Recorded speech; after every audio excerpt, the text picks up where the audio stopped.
where he was. And then that idea of reinvention and self-awareness, that stood out to me as well. Um, just connecting it to me overall, both of the stories, it made me reflect on how much of who I am and how it's shaped by earlier experiences. It takes me back, this class overall just takes me back to childhood. Writing the autoethnography literally took me back to my childhood. And sometimes we just move forward in life without really unpacking what has shaped us. And this assignment overall, especially going back to the autoethnography, especially writing that, it felt freeing, but it was also painful at the same time. And it just feels like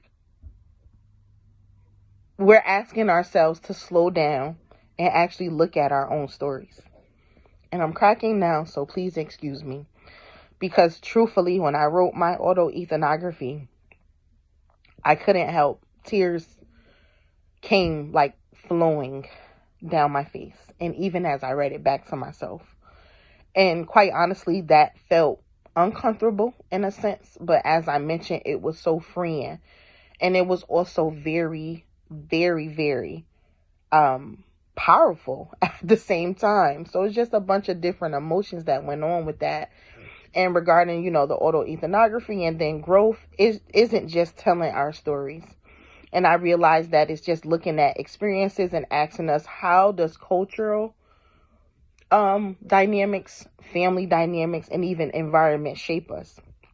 And that truthfully requires honesty. It requires a lot of brutal honesty. But I think also that's just where growth happens.